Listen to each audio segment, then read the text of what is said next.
Okay, boys and girls, it is the holiday shopping season, which means a lot of Guamanians are out. A lot of Guamanians are at the malls and the shops, which means a lot of Guamanians could be taken advantage of and get in some trouble. Sergeant Paul Tapao is here from Guam Crime Stoppers. Now, what are you guys seeing as far as crimes when people are shopping? Because everybody feels good. It's supposed to be a time when goodwill towards man and all that and everything, but people have shopping bags open. Things are exposed, and nobody really intends to be a victim, but there are a lot of targets out. Yeah, absolutely, and you're just creating an opportunity for the perpetrators or whoever wants to make you a victim. You're giving them that opportunity because they know for a fact that the holiday season is pretty much people become tunnel vision. They're not aware of their surroundings. They're not aware of what's going on around them. They just want to get to the store, purchase the items, and move on to the next available store that's going to offer that sell. So, it really is, you're going to see a lot of opportunities that are going to present itself and things that you may take for granted that you can say, hey, you know what?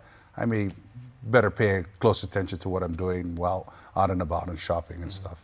Now, people also, it's no big secret.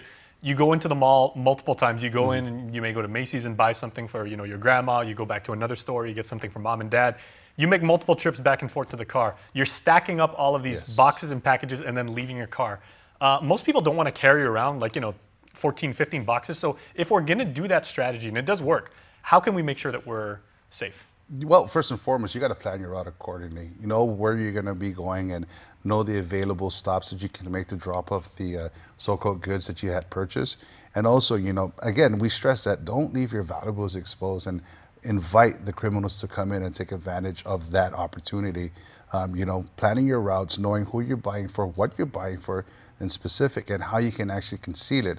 If you don't have time to come home or to go to a relative's home to drop off the gifts and everything, do your due diligence in securing it and putting it out of sight and out of mind. So that the criminals, all they're going to do is, because they know for a fact that the malls and the parking lots are going to be inundated with cars and foot traffic, that opportunity presents itself. That smash and grab technique is going to be very, very effective if that specific item is exposed. So do your due diligence in planning around and understanding what you're going to buy and the availabilities of homes in which you can actually store it at. Okay, now I got another hypothetical situation. This is near and dear to your heart because you're a big kid and you're really, really good with kids. Everybody loves Sergeant Tapao, right? How many times do people come up to you, when you're in uniform, you maybe go into the mall, there's a little kid crying, she sees the blue uniform, the badge, the gun, she knows you're a superhero. She just tugs it like, your pants and, I lost my mommy. If there are kids right out there and they become separated from kids that are watching, they become separated from their families, or parents that maybe, misplaced their kids, what is the first thing they should do? You should have taught your kids that in the beginning. Now it becomes the lost parent syndrome. It really isn't the lost child syndrome, it's the lost parent syndrome. And the way we do it at our home is we teach our kids, where to go to, who to speak to. And you're right, if they come up to an authority figure, at least we know that a child has been taught properly about who do you go to in the event you're separated from your parent or in the event you need help. Understanding that uniform officers, people with that authority, they're your friends, they're your allies. So teach your kids, plan, monitor your kids at all times because it's going to get crazy out there. So when you said uniform, that also includes security guards, mall cops, exactly. people that work at the stores, the restaurants. Absolutely. You can identify that as somebody that can help you. You teach your kids that. And it really does help them too in understanding how to go about it in the event you're lost. Stay in an area, go to somebody that you trust. Look for a uniformed person. Look for somebody who works there. Tell them who your name and your mom's name, and go through a process of how to identify, being able to identify your mom, being able to identify yourself while not giving too much information, and being able to identify keywords in the event you're separated, and we reconnect you to that person. And that keyword is what's your favorite color, what's your name of your dog, or who's your stinkiest brother that you have, in that sort of way. So only two people will know that, and there's an understanding that that's my mom and this is my child. Very nice. Okay, now there was a situation recently where a woman got held up at knife point, and I understand this is this week's Crime of the Week? Yes, absolutely. This happened over at the Shop for Less store in Mongmong.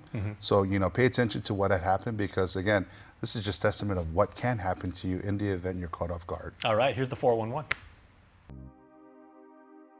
On Monday, November 19, at around 7:24 p.m., officers from the Hagåtña Precinct Command responded to Shop for Less in Mighty relative to an armed robbery that occurred. And according to the police report, the victim had exited the back side of the store and was approached by an unknown male wearing black pants, black long t-shirt, and a mask. The unknown male pointed a knife at the victim and demanded money. Fearful for her safety, the victim complied and handed the suspect her wallet, which contained cash. The male suspect was last seen running on Biang Street towards Roy T. Demian Street in Momo. As a result of the robbery, the victim was unharmed. Now, the Guam Crime Stoppers is reaching out to the community for their help. If you have any information about this case, please call the Guam Crime Stoppers at 477-HELP or text 688-STOP. You can also visit our webpage at www.guam.crimestoppersweb.com or call the Guam Police Department at 475-8615-6 or 7. Guam Crime Stoppers wants to remind the public that we do not use caller ID and you do not have to leave your name. You can receive a cash reward of up to $1,000 if the information provided leads to the arrest and conviction for the person or persons responsible for this crime or any other crime. Okay, Sarge, hopefully we're going to be able to catch that person, because that is not cool, like especially right around the holiday time. Yeah, absolutely. Nobody wants that. And, it just happened right before the Thanksgiving season and everything. But again, be aware of your surroundings. That's the first thing that we're going to stress again. And it's going to be the last thing that we're going to continue to stress is be vigilant. Be cognizant of what's going on around you. If you see something, say something. If it doesn't look right, if it feels suspicious, it's going to be suspicious. Call a police officer. Make note of it. Tell a security guard there's somebody walking around here. He looks kind of shady. Bring that attention to you, and what that does, it provides that awareness and empowers you to think outside of the box and how you're going to approach stuff. So really be aware of what's going on around you. Okay, real quick before we split.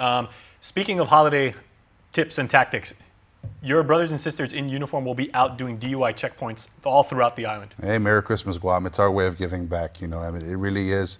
And you guys aren't messing around. It's not. You were looking for everybody. We have seen an uptick in fatal crashes that are happening. And again, we're going to hold it on the driver and the operators, again, of the vehicle. Be responsible. As I always stress, give the gift of life and designate a responsible, sober driver. Outstanding. Thanks again. Happy holidays, Paul. Merry Christmas. Thank you. All right. Please stay tuned. We're back after this.